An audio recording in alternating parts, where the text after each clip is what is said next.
자, 우리 하나님 앞에 영광의 박수 칩니다.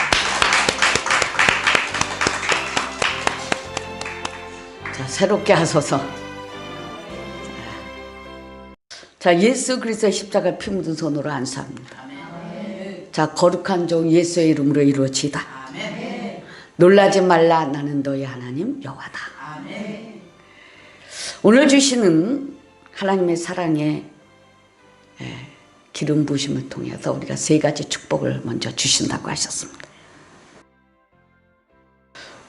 너희는 나를 따르라, 이렇게 말씀하십니다. 성령 하나님께서 감동을 주실 때 어떻게 순종해야 하는가를 결단해 주는 능력의 기름 부으심입니다.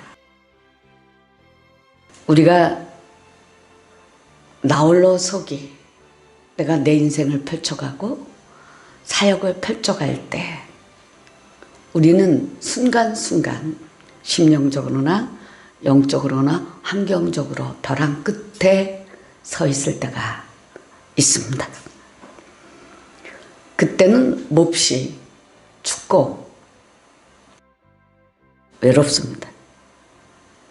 그래서 춥다는 것은 내 영이 하나님의 사랑이 없음을 느낄 때, 간절히 사모할 때 느끼는 거죠. 심령이 외롭게 벼랑 끝에 서 있을 때 굉장히 춥습니다. 오들오들 바들바들 떱니다. 추워서 벌벌 떨고 있을 때 따뜻하고 안정감을 주고 힘을 북돋아 주는 능력의 기름 부으심입니다. 우리의 삶의 현장, 사역의 현장은 그렇게 행복하고 따뜻하고 평안만 하지 않습니다.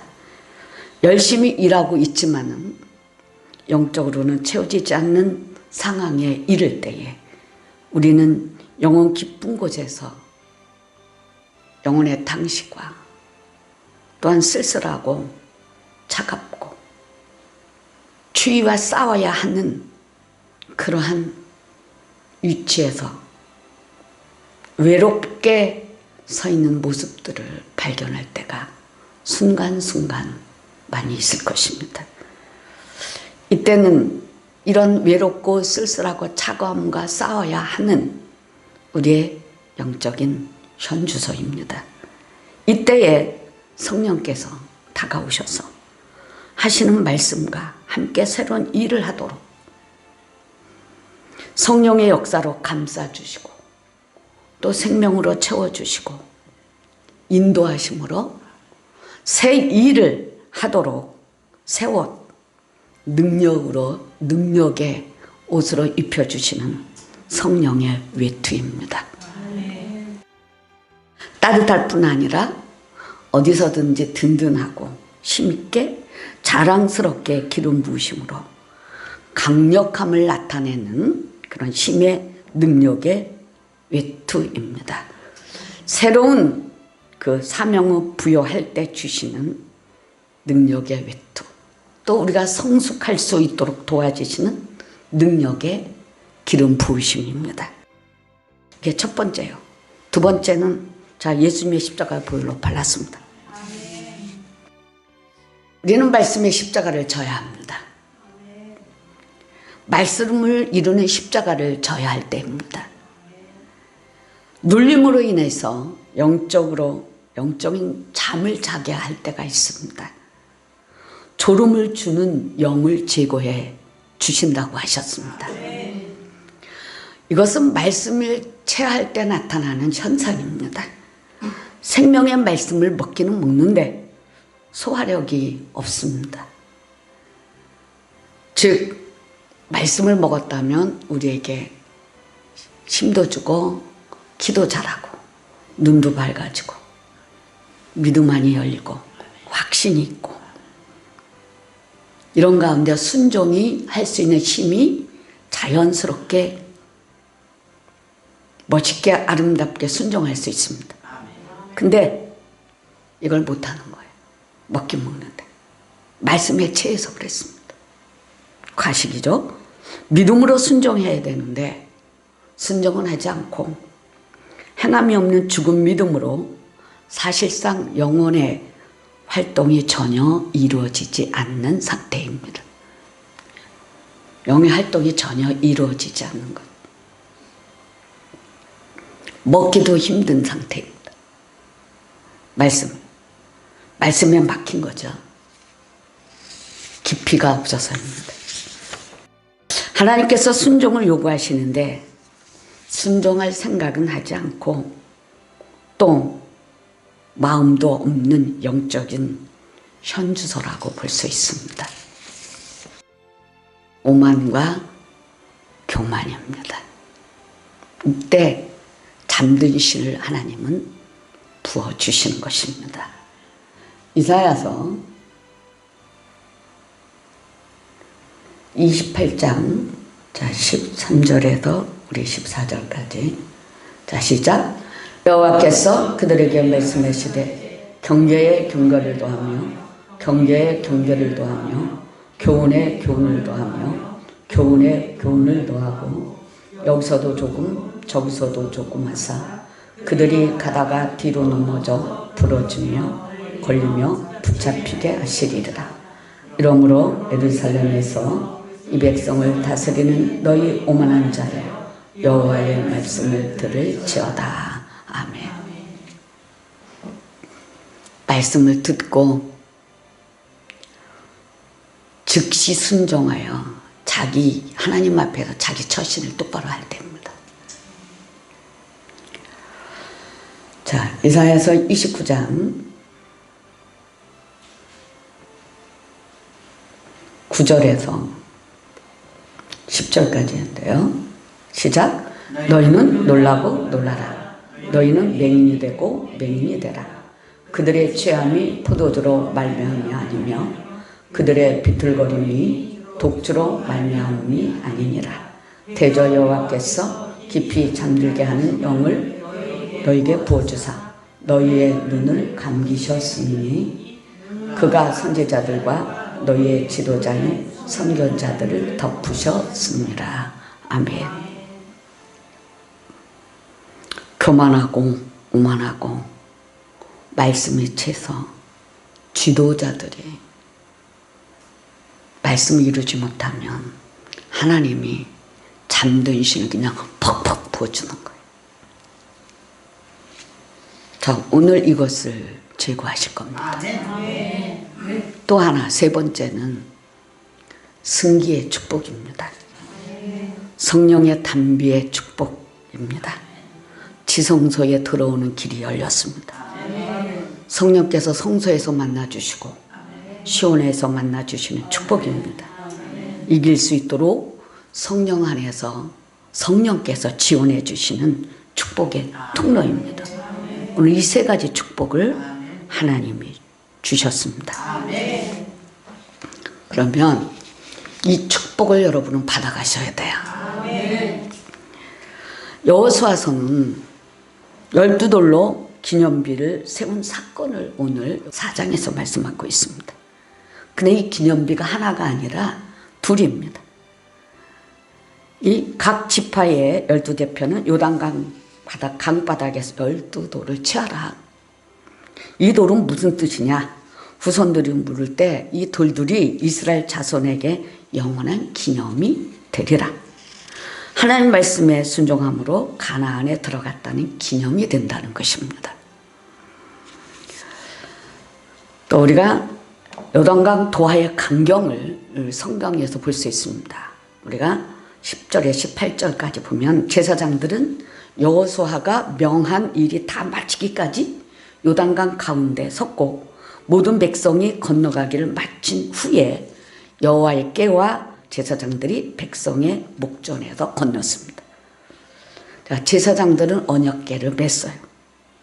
하나님의 말씀을 선포하고 그 일이 이루어지도록 기도하는 기도가 우리가 언제까지 해야 됩니까? 이루어질 때까지입니다. 지치지 마십시오. 지치면 떨어집니다. 첫째는 우리가 사역을 하면서 지치면 안 됩니다. 그럴 땐 하나님의 약속하신 말씀을 더 붙잡는 겁니다. 믿는 겁니다.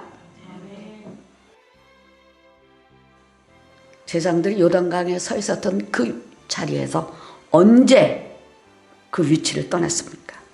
모든 백성들이 강을 건너기를 마쳤을 때 그것을 떠났습니다.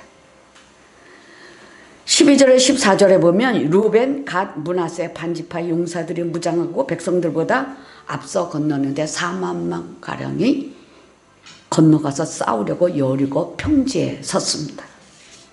요단강을 왜 건넙니까? 싸우기 위해서입니다. 요단강을 건너야 싸울 수 있습니다. 요단강을 건너지 않는 사람은 싸움에서 벌써 패배하고 있는 것입니다. 요단은 우리의 죽음, 자기 부인을 상징하는 것인데 요단을 건넌 사람만이 악령들과 대적할 수 있습니다. 사단의 머리를 개박살낼 수 있습니다. 말 함부로 해서 미안합니다. 개박살 나야 되니까요. 우리가 요단강을 건너지 않으면 싸울 수가 없습니다. 또 하나는 자기에게 감춰진 죄가 없이 모든 것을 거절한 사람만이 하나님의 기업에 땅을 위해서 도전할 수 있는 거예요. 이제는 모든 죄를 거절할 수 있는 그 위치에 있다는 겁니다. 그게 영적인 현주소입니다. 모든 죄를 거절할 수 있어야 됩니다. 숨김없이. 언약궤를 맨 제사장들이 강에서 올라왔을 때 발바닥으로 육지를 밟았을 때 요단물이 본 곳으로 도로 흘러 언덕에 넘치게 됐습니다. 요단강이 언제 갈라졌습니까? 제사장들이 언약궤를 메고 발바닥에 물이 닿았을 때 물이 물러갔습니다. 또 언제 강이 합쳐졌습니까? 언약궤를 맨 제사장들의 발바닥이 육지를 밟았을 때 넘쳤던 물이 다시 합쳐져서 언덕으로 흘렀어요. 이것은 우리에게 대단한 깨달음과 중요한 열쇠를 가르쳐주고 있는 겁니다. 우리가 밟을 때 내 발로 밟은 것이 아니라 제사장이 언약궤를 맨 발이 사건에 접촉하게 되었을 때입니다. 믿음으로 말씀을 가슴에 담고 말씀을 집행하는 자가 되시기 바랍니다. 우리 교회 가운데, 우리 삶 가운데 선포되는 하나님의 말씀의 메시지는 제사장의 언약궤와 같은 것입니다. 가정에 선포되는 메시지, 또 개인에게 다가오는 하나님의 약속의 말씀들, 이 말씀들을 가지고 우리가 사건들과 함께 접하게 될 때 역사가 일어나는 것입니다. 사건을 접하게 될 때 두려움과 염려와 근심으로 접하는 게 아닙니다. 사건을 접하게 될 때 말씀과 함께 믿음으로 선포하는 겁니다. 그래서 언약궤가 나가지 않으면 갈라지지 않습니다. 말씀을 어깨에 메고 가야 됩니다. 말씀을 앞세우고 가야 됩니다. 언약궤가 나가야 문제가 해결됩니다. 말씀이 나가야 문제가 해결됩니다. 언약궤가 나가지 않으면 갈라지지 않습니다. 가나안 땅을 우리가 정복할 때 우리가 여호수아서를 매 장마다 우리가 문제 해결하는 열쇠를 찾아내야 됩니다. 여러 가지 문제가 어떻게 해결됩니까? 우린 문제 속에 산다고도 말할 수 있습니다. 이것은 하나님께서 우리에게 주시는 시험지입니다. 시험지입니다. 통과해야 됩니다. 합격해야 되는 거예요. 어떻게 내 인생이 해결되지 않고 오늘까지 어려움을 당하는 영적인 문제를 극복할 수 있을까요? 요단을 건너는 비결, 가나안을 정복하는 비결을 우리는 말씀을 통해서 찾아내서 우리에게 적용해야 됩니다. 말씀을 적용해야 됩니다. 말씀 없이 빈 그릇으로 다니면 맨날 헛방입니다.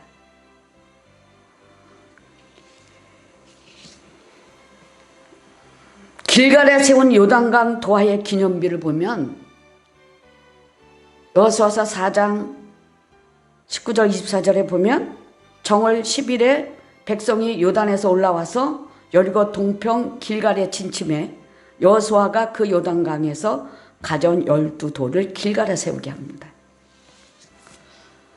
처음에 돌은 구절에 보면 제사장들이 서 있는 곳 바로 요단강 중심에 세웁니다. 강 가운데다 12돌을 세우고 또 강에서 가지고 나온 돌을 길갈에 세웁니다.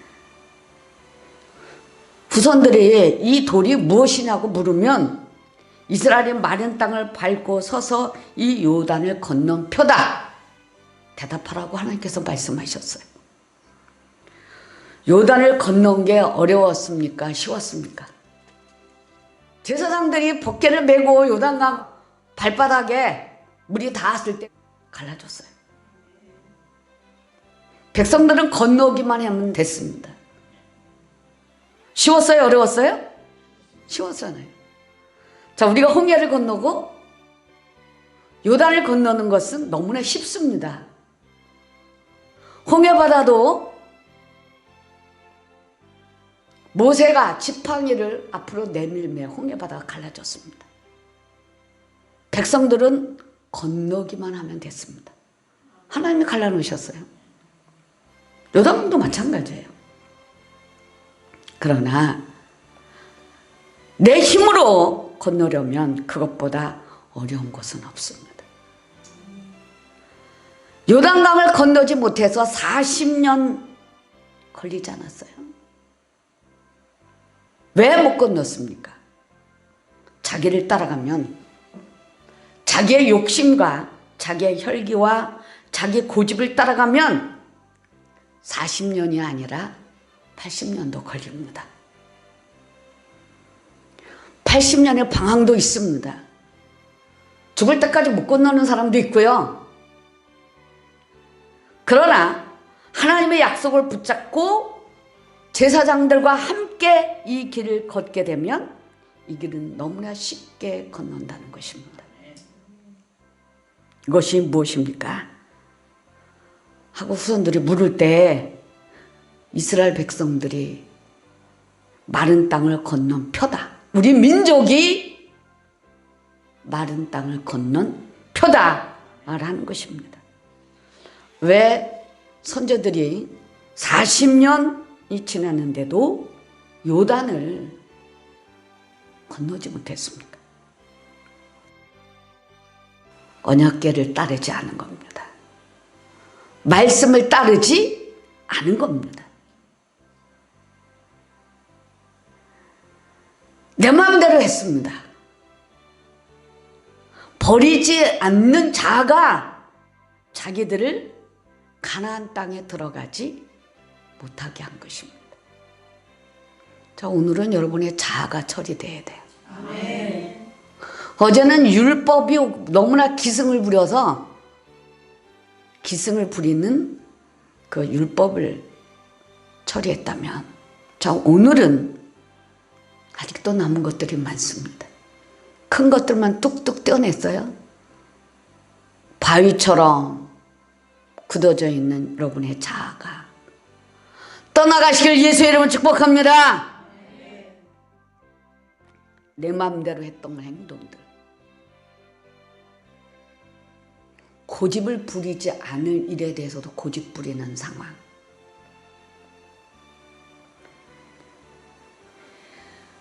자아가 아직까지도 여러분 속에 잠겨져 있다면 그 자아 덩어리를 한번 보시기 바랍니다. 그거 처리되지 않고 받는 은혜는 여러분의 자아 속에서 고집과 아집, 미움, 살인, 육적인 것 생각들이 팍팍 올라오면 받은 은혜는 그냥 주르르 굴러 떨어지잖아요. 허당이잖아요. 그래서 우리는 항상 내 안에 빛과 어둠이 공존하고 있음을 시인하시기 바랍니다. 빛으로 장악되시길 예수의 이름으로 축복합니다. 어둠이 올라오지 못하도록 그걸 그냥 샷! 쪼개줘야 돼요. 갈라지지 않으면 여전히 헛방입니다. 요단강이 너무 넓어서 건너지 못한 것도 아니고 가나안 족속이 너무나 강해서가 아니라 내 속에서 처리되지 않는 죄, 옛사람이 우리를 망하게 하는 것입니다. 아담으로부터 출발한 옛사람, 애굽에서부터 가지고 나온 옛사람이 깨어지지 않고 여전히 우리를 지배합니다. 예수를 믿고 여러 가지 성령의 체험과 은혜와 여러 가지 기도의 응답을 받고 간증하고 또 믿음의 연륜이 있는 뒤에도 여전히 옛사람이 습관화되어 왔던 그 행동들, 성질, 대인관계 등이 하나도 변하지 않았기에 요단을 건너지 못하는 것입니다. 요단물을 너희 앞에 마르게 하사 너희로 건너게 하심은 땅의 모든 백성으로 하나님의 손이 능하게 하심을 알게 하며 너희 하나님 여호와를 영원토록 경외하게 하려 하심이라 그랬습니다. 자, 요단강 중심에서 길갈에 기념비를 세우게 했습니다. 자, 여러분의 심령 속에 계속 뒤집어지면 뭘 얹어줘요? 돌을 하나님이 그냥 팍팍 올려줘서 뒤집어지지 않게 하죠. 피할 바위가 있게 하셔요? 안 하셔요? 하시죠. 그거 왜 그래요? 말씀의 중심에 안 서서 그래. 말씀의 토대로 우리가 그 말씀의 위에서 주를 바라보고 거기서 신앙생활을 새 출발해야 되는데 크게 없이 신앙생활을 하는 거예요. 그러니까 늘 허당이지. 이제는 여러분의 중심에 말씀이 새겨지시길 예수를 축복합니다. 피할 바위가 되시는 그 말씀이 세워져야 됩니다. 물속에 수잠되어 온전하게 죽은 내 자신을 보여주는 그런 물속에 잠겨있는 기념비, 물속에 잠겨져서 푹 잠겨져서 다 떠나가고 말씀으로 새롭게 단장이 되어져야 돼요. 물속에서 취하여 거듭나 부활의 능력을 드러내는 길갈에 있는 기념비가 또 있어야 돼요. 그래서 안으로 밖으로 말씀이 안에도 우리의 중심에도 우리의 뼛속에도 내 속에도 말씀이 기록되고 그 말씀 위에 성령이 운행하시고 삶의 현장에도 말씀이 운행하시는 겁니다. 둘 다 물속에서 취했지만 하나는 물속에 남아있고 또 하나는 가나안 땅 길갈에 세워졌습니다. 그래서 우리는 내 안에도 말씀이 있어야 돼요. 가슴에 새겨진 기념비가 있어야 돼요. 그 기념비. 우리가 9절에 보면 시작. 여호수아가 또 요단 가운데 곧 언약궤를 맨 제사장들의 발이 선 곳에 돌 12를 세웠더니 오늘까지 거기 있더라. 아멘.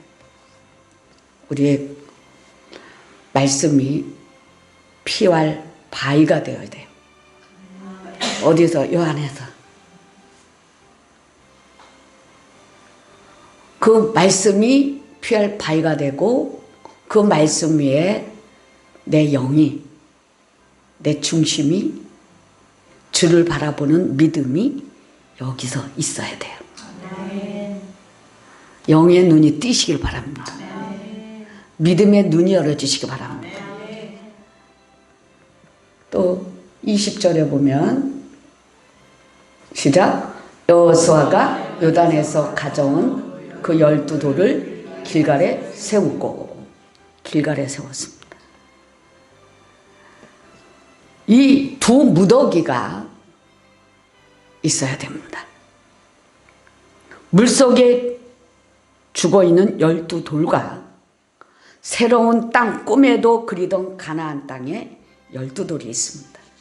그렇다면 내가 예수를 만나서 예수 그리스도를 만남으로 내 인생에 옛사람 안에 있던 죽은 것과 잃은 것에 대한 간증이 있어야 됩니다. 말씀을 이루기 위해서 손해본 것들이 있어야 됩니다. 자존심도 상하고 혈기가 떠나가고 여러분들을 잡아먹을 듯 덤벼드는 혈기가 있을 때 여러분들은 손해본 상처가 있어야 됩니다.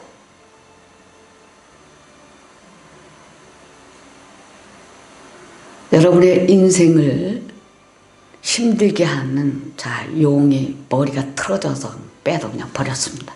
아멘. 여러분의 혈기가 일어날 때 그 혈기를 참고 억울하게 매맞을 흔적이 있어야 됩니다. 참고 또 참고 말씀을 잃은 그 흔적, 그거 손해를 본 내가 있어야 돼요. 손해본 간증. 손해본 간증이 있어야 내가 물속에 기념비를 세울 수 있습니다. 내 가슴에 말씀이 중심으로 잡습니다. 감정이 쏠리는 대로 환경이 열려지는 그 상태에서 그대로 폭발하면 둘 다 죽는다. 둘 다 죽는다. 하나님은 말씀이 있는 내가 죽어지길 원합니다. 안 죽으면 부어져요. 잠든 신을 부어버립니다. 깨어나기가 힘듭니다. 계속 제자리 걸음하고 있거든요. 은혜를 받아도 제자리 걸음입니다. 성숙이 안 돼요.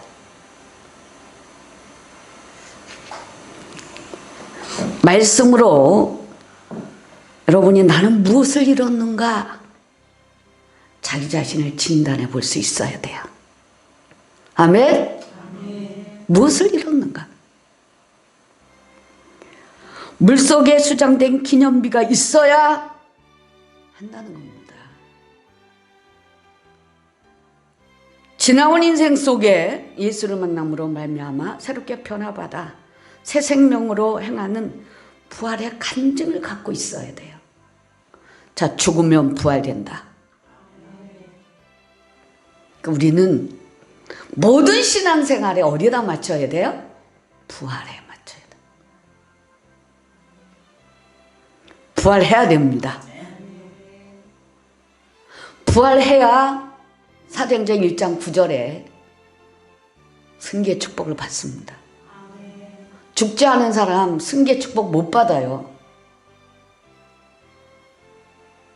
승계 축복은 뭐냐? 하늘길이 그냥 열리는 거예요. 하나님 만나고 싶고 천국에 즉시 입성하고 싶잖아요. 안 되는 이유, 안 죽으니까 못 갑니다. 왜 못 가? 부활이 안 돼서요. 부활하시기 바랍니다. 부활하시기 위해서 말씀의 십자가를 져라. 자, 말씀의 십자가를 져라. 우리가 세례를 통해서 물속에서 잠겼을 때 다 뭐예요? 떠내려가야 돼. 물속에 잠겼을 때 물속에 다 떠내려가고 올라올 때는 새 것으로 쑥 올라와야 돼요. 새 것으로 깨끗하게 씻어진 나로 올라와야 돼.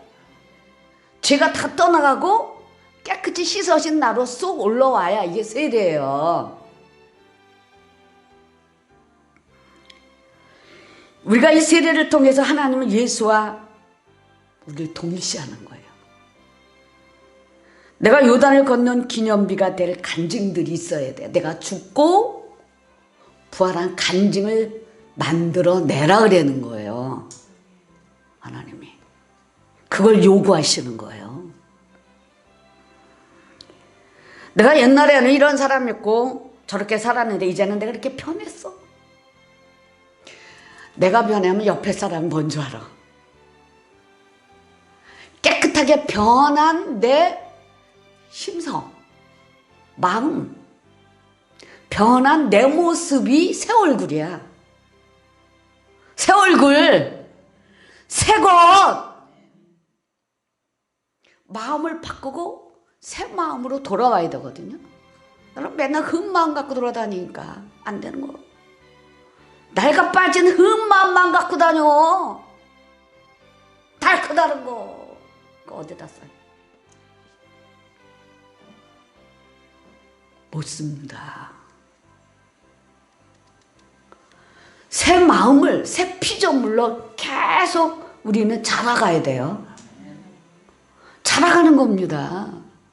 예수를 만남으로 말미암아 얻는 새로운 지식들, 새롭게 붙잡은 진리들이 있어야 돼요. 새로운 진리들이. 나는 예수를 만난 이후에 복음을 깨달은 이후에 이렇게 변화됐습니다. 나는 없고 내 안에 그리스도가 사십니다. 나는 없고 내 안에 그리스도가 사십니다. 이런 간증을 만들어내시기 바랍니다. 그래서 이제는 그 시대가 시대인 만큼 진정 말씀이 내 안에서 역사해야 되고 그 말씀이 부활의 생명으로 열매를 맺어야 돼요. 그래야지만 이번에 반경에 있는 사람 가족들에게 부활 생명이 들어가야 생명이 살아나요. 생명을 줘야 되잖아. 예수의 DNA를 심어주고 DNA가 활발하게 활동할 수 있도록 예수의 사랑을 담아줘야 되잖아요. 그게 사역이요. 이제는 말씀을 줘라. 사랑을 주되 부활 생명을 주라. 부활 생명 주는 게 사랑이에요. 또 이 가슴 깨끗하게 닦아지고 예수님의 사랑을 내가 흠뻑 받은 다음에 만나는 게 새 얼굴이요. 심령의 새 얼굴, 영혼의 새 얼굴, 믿음의 새 얼굴, 새 창조, 새 피조물이 되라 이거예요. 이것을 이루어 가시길 예수의 이름으로 축복합니다.